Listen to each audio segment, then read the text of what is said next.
Shalom, Israel.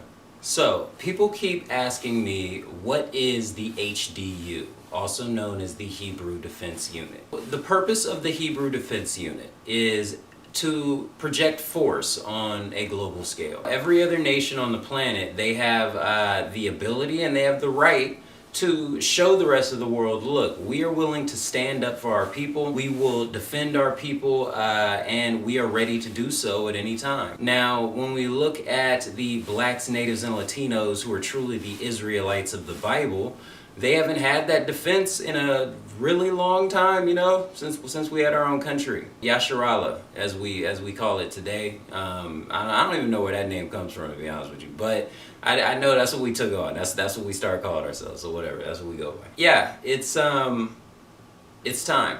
Let's form our global infrastructure.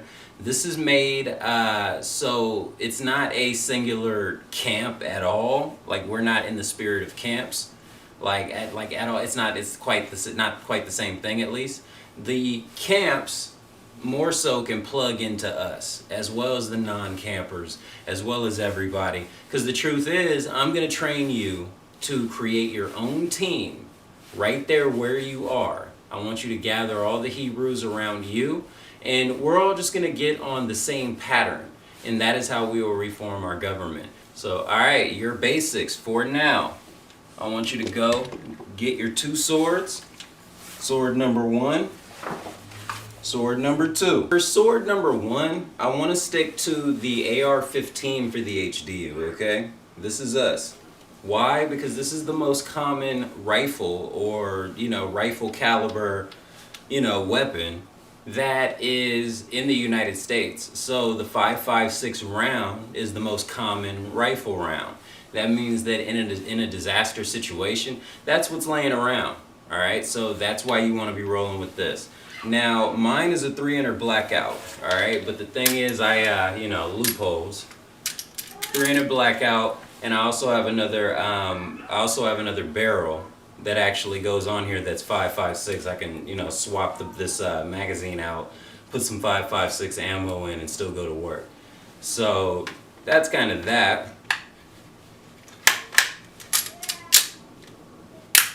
Alright, so AR-15 is sword number 1. So for sword number 2, let's keep it within the 9mm and 40s. Alright, this is to make sure that you are accurate and that you have a magazine size that's actually competitive in a mock.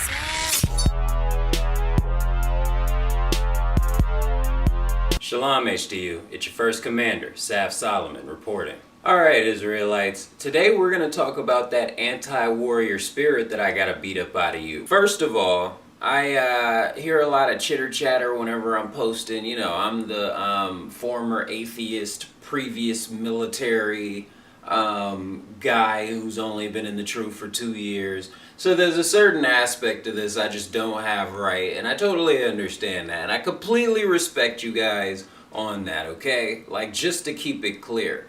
But there's a certain aspect of this that we must respect, that the Most High brings us all through our experience for a reason. So the second that I came into the truth, a lot of this stuff was just already just easy knowledge for me.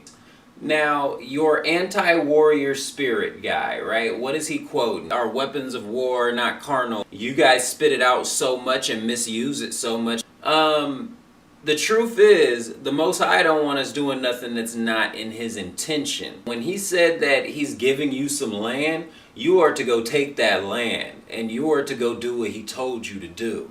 Because when you go do what he told you to do, that's going to work out. Now, there's instances where he'll make it clear, like, hey, don't do that because I'm not with you on that. Like, hey, I gave them that possession. Like, that's what I said was happening with them. I didn't tell that to you, so you have no business even talking about that right here.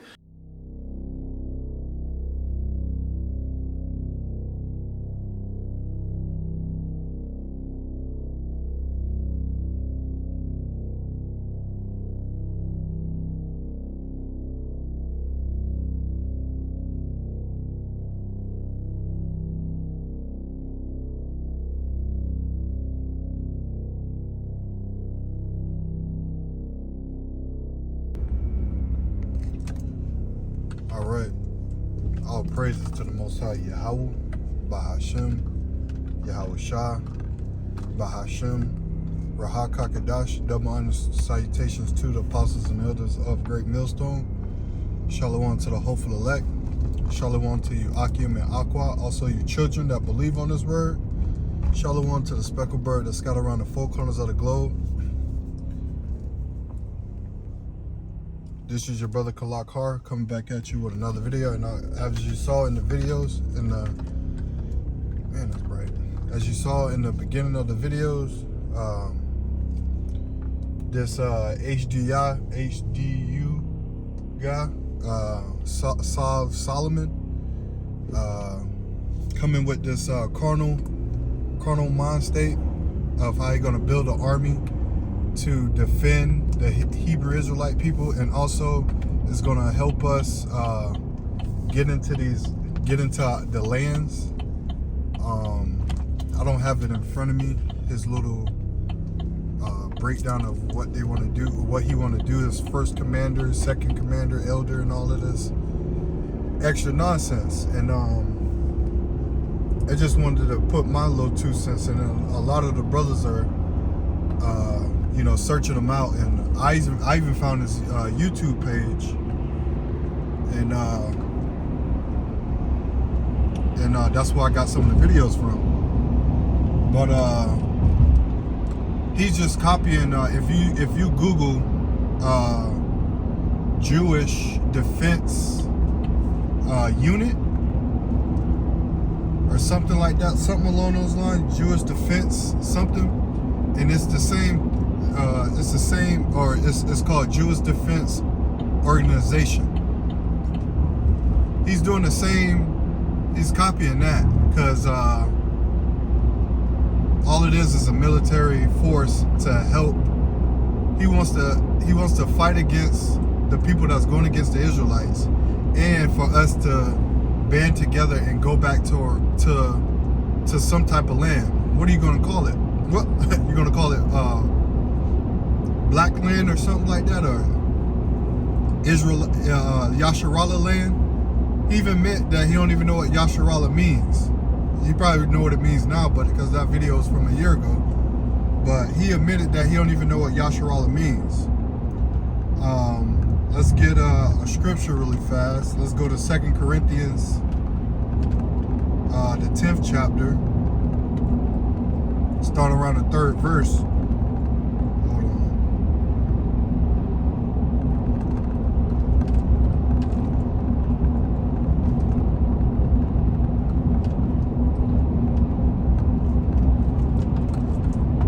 Says, for though we walk in the flesh, we do not war after the flesh. For our weapons of warfare is not carnal. And this Jake is all about carnality. He's about having weapons and banding up with weapons, and the Lord is a man of war. And yes, that's true. The Lord is a warrior. But he's warring for Israel. You don't have to war yourself. This is not a carnal battle. Esau has been given the sword. At the end of the day, Esau has been given the sword. So if Esau has been given the sword for his blessing, meaning the modern day sword is your guns, your army weapons, your armies, your devices, your satellite devices, all of this technology things that Esau has for his blessing. So if this is no different than the not fucking around crew. This is no different than them. Come on, car, you're driving 55 miles per hour. Come on now.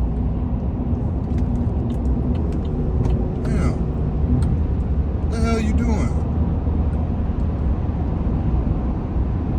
But this is not this is almost like the and he got the brights on. Come on.